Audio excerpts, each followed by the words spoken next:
বিয়ের ১৩ বছর পর জানতে পারলাম আমার স্বামী পরনারীতে আসক্ত। সেই রাতটা ছিল ঈদের রাত। সে বাইরে থেকে এসে ফ্রেশ হবার জন্য ওয়াশরুমে ছিল, আর আমি খাবার গরম করে টেবিলে সাজিয়ে তাকে সালাম করার জন্য অপেক্ষা করছিলাম। কারণ প্রতি ঈদে তার পায়ে হাত দিয়ে সালাম করি, সেই ১৩টা বছর ধরে। রাত আনুমানিক ১২:৩০। আমি বসে আছি, এ সময় হঠাৎ তার ফোনে রিং বেজে উঠল। দেখলাম আননোন নাম্বার। পিক করলাম না আননোন নাম্বার দেখে। রেখে দিতে যাব এমন সময়ে মেসেঞ্জারে টুং করে শব্দ হলো। সচরাচর আমি তার মেসেঞ্জার চেক করি না, কিন্তু সেই সময় ফোনটা যেহেতু হাতেই ধরা ছিল, মেসেজটা দেখার লোভ সামলাতে পারলাম না। যা দেখলাম তাতে আমার মাথায় আকাশ ভেঙে পড়ল। আমার স্বামী ১২ বছর ধরে একটা মেয়ের সাথে প্রেমের সম্পর্কে জড়িত। সেখানে সব লেখা আছে, তারা কবে কোথায় দেখা করেছে, তার দেয়া গেঞ্জি পরে আজ তার সাথে দেখা করে এসছে। সবটাই লেখা আছে। আরেকটা কথা বলা হয়নি, আমরা ৪ বছর প্রেম করে পারিবারিক সম্মতিতে বিয়ে করি, আমাদের সংসারে ২টো সন্তান রয়েছে। আমি ও আমার স্বামী দুজনেই শিক্ষিত, আমি চাকুরিজীবী। আমার স্বামী তেমন কিছু করে না, ফ্যামিলি বিজনেস দেখাশোনা করে। তার বাবার অঢেল সম্পত্তি ছিল। সে নেশাগ্রস্ত, নেশা করতে গিয়ে প্রায় ২ কোটি টাকার সম্পদ নষ্ট করে।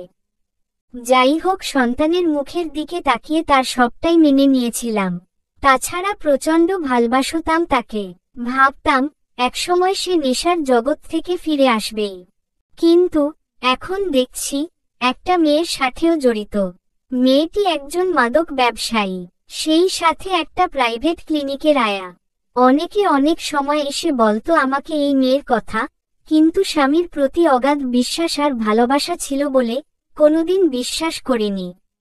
যাই হোক, বাস্তব নির্মম সত্যিটা আজ আমার সামনে। যেটা ভয় পেতাম সেটাই হলো। তারপর আমি কি করলাম? আমি তার ফোনটা যথাস্থানে রেখে দিলাম। সে ওয়াশরুম থেকে বের হলে তাকে খেতে দিলাম। আমি তেমন কিছু খেলাম না। তার খাওয়া শেষ হলে তাকে রুমে ডাকলাম, বললাম, তোমাকে কিছু বলতে চাই। সত্যি সত্যি উত্তর দেবে, কোনো কিছু অস্বীকার করবে না, কারণ আমি সবকিছু জানি। সে বলল, বলো। আমি বললাম, কোন মেয়ের সাথে কি তোমার সম্পর্ক আছে? আমি তখন কেবল আল্লাহকে ডাকছিলাম যেন বলে সব মিথ্যা, কারণ তার মুখ থেকে এটা আমি সহ্য করতে পারবো না। সে বলে, হ্যাঁ আছে, তবে আজকের পর থেকে আর থাকবে না। আশ্চর্য হয়ে গেলাম, কি রকম অবলীলায় সে স্বীকার করে নিল। আমার পায়ের তলার মাটি সরে গেল। কোনোমতে জিজ্ঞেস করলাম, আজ থেকে ঠিক ১২ বছর আগে তোমার ফোনে একটা মেয়ের মেসেজ দেখেছিলাম, সেই মেয়েটাই কিনা? সে বলল, হ্যাঁ সে মেয়েটাই। আমার চারিদিক অন্ধকার হয়ে গেল। নিজেকে কোনোমতেই সামলাতে পারলাম না। তবুও যতটা সম্ভব ঠান্ডা হয়ে তার ফোনটা নিয়ে তার সামনেই মেয়েটাকে ফোন দিলাম। তখন রাত প্রায় ২টা বাজে।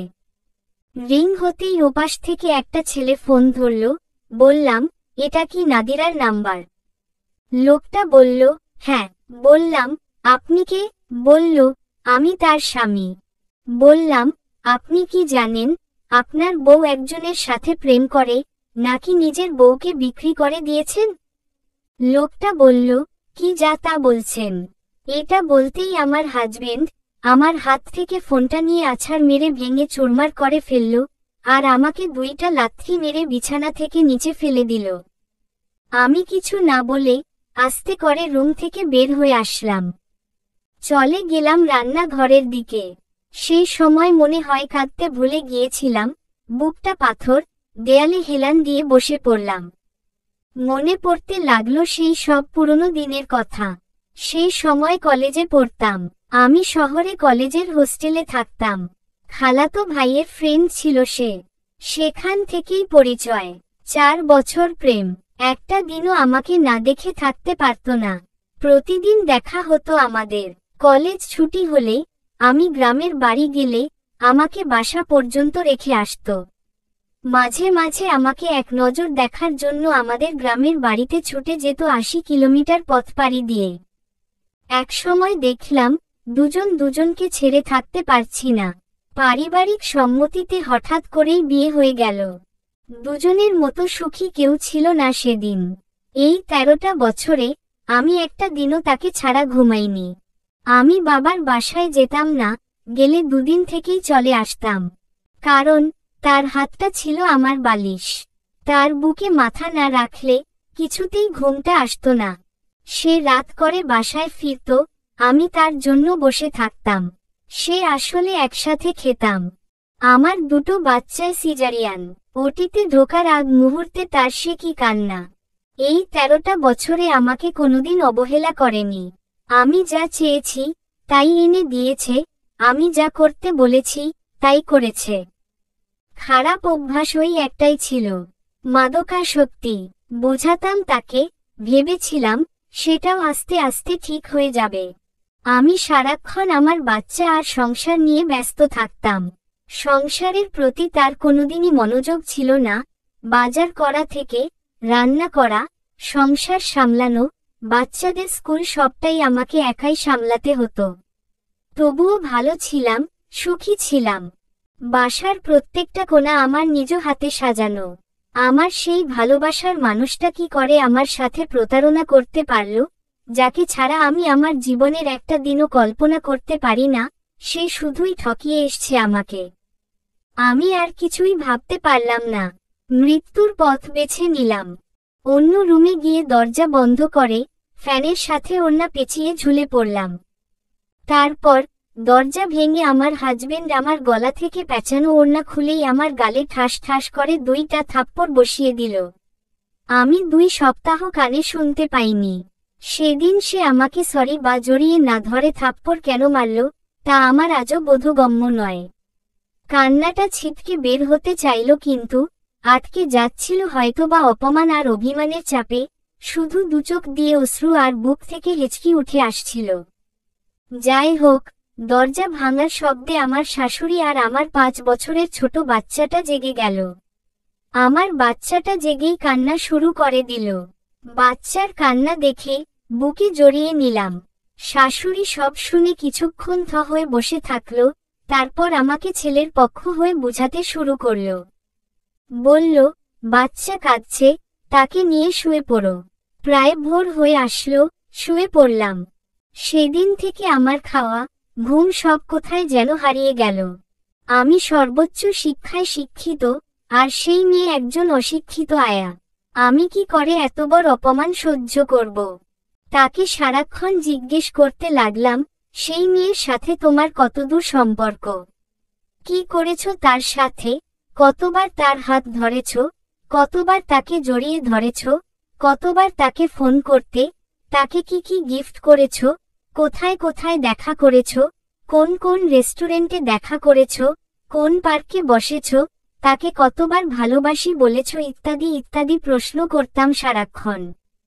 সে আমার প্রতি বিরক্ত হতে লাগলো আস্তে আস্তে, আর আমি ধীরে ধীরে মানসিক রোগী হতে লাগলাম। একদিন আমার এক আত্মীয় মারা যাওয়ায় আমার আব্বু আম্মু ভাই বোন বাসায় আসলো। সেদিন রাতে সে বাহির থেকে আসলে আমি তাকে বললাম, আমি ওই মেয়ের সাথে কথা বলতে চাই। আমি ওই মেয়ের কাছে যেতে চাই। সে বলল, ওই মেয়ের কাছে গেলে তোমাকে সতীনের সংসার করতে হবে। তা শুনে আমার পৃথিবীটা অন্ধকার হয়ে গেল। আবারও দরজা বন্ধ করে আমার নিজের গায়ে আমি আগুন ধরিয়ে দিলাম। আবারও আমাকে দরজা ভেঙে বের করল, গায়ে পানি ঢেলে আগুন নেভালো। কিন্তু আমাকে ওই অবস্থায় রেখে সে বাসা থেকে বেরিয়ে গেল। আমার শাশুড়ি আমাকে বলল, তোমার প্রতিদিনের নাটক আর ভালো লাগে না, তোমার জন্য আমার ছেলে বাসা থেকে বেরিয়ে গেল, যাও যেখান থেকে পারো আমার ছেলেকে ফিরিয়ে নিয়ে এসো। রাত তখন ১টা বাজে। আমার ছোট ননদ, তার জামাই, চাচা শ্বশুর, চাচি শাশুড়ি আরও অনেকে বাসায় চলে আসলো। আমার ছোট ননদ সবার সামনে আমাকে বলল, ছেলেরা ১০ জনের সাথে প্রেম করলে কিছু হয় না, কিন্তু মেয়ে মানুষ স্বামীর সাথে ঝগড়া করলে তাকে বলে বেশ্যা। আমি রীতিমতো হিজাবি, অথচ আমার ননদ আমাকে বানিয়ে দিল বেশ্যা। যাই হোক, সেই রাতেই শাশুড়ির কথা মতো ভাইকে নিয়ে বেরিয়ে পড়লাম তাকে খুঁজতে। তার কিছু ফ্রেন্ডের কাছে ফোন করে তার খোঁজ পেলাম, সে কিছুতেই বাসায় আসবে না। তাকে সরি বললাম, আর ওই মেয়েকে নিয়ে কোন কথা বলবো না, বাসায় চলো। অনেক বুঝিয়ে রাত প্রায় 2টায় বাসায় নিয়ে আসলাম। সব আত্মীয় স্বজন বুঝাতে লাগলো, কি করবা, 2টো সন্তান আছে, তাদের মুখের দিকে তাকিয়ে সব মেনে নাও, বাচ্চা দুটোকে মানুষ করো। আমি কোন কথা না বলে শুয়ে পড়লাম। সবকিছু আগের মতো, সংসার, বাচ্চা, তাদের স্কুল।